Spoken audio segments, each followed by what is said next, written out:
నమస్తే, అందరూ బాగున్నారా? డ్రైవర్ పరిస్థితి కువైట్లో ఎలా ఉంటుందంటే, కొంతమందికి భోజనం పరిస్థితి బాగుండదు, కొంతమందికి రూమ్ పరిస్థితి బాగుండదు, కొంతమందికి డ్యూటీలు కూడా పరిస్థితుల వల్ల ఎక్కువగా ఉంటాయి, కొంతమందికి బట్టలు ఉతుక్కోవడం చేత కాకపోవచ్చు, కొంతమందికి వంట చేసుకోవడం చేత కాకపోవచ్చు. కానీ నా విషయంలో అయితే కనుక వంటతో అయితే ఇబ్బందిగానే ఉంది నాకు.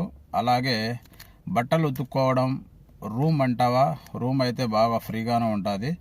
బట్టలు ఉతుక్కోవడం ఒక్క విషయంలో మా శ్రీమతికి అయితే హ్యాట్సప్ చెప్పాలి. ఎందుకంటే ప్రతి ఒక్కసారి మా శ్రీమతి బట్టలన్నీ వాష్ చేసి ఇలా ఐరన్ చేసి ఇస్తూ ఉంటుంది, నేను వెళ్ళి తీసుకొస్తూ ఉంటాను. వంట విషయంలో కూడా మా శ్రీమతికే కృతజ్ఞతలు. ఎందుకంటే మా శ్రీమతి కూరలన్నీ చేయిస్తుంది. ఈ కువైట్ ఇంట్లో ఇచ్చే అన్నాన్ని అడ్జస్ట్ చేసుకొని తినేస్తున్నా. నచ్చితే ఒక లైక్ అయితే కొట్టేసేయండి. ఓకేనా ఫ్రెండ్స్? మిస్ అయితే చేయకండి.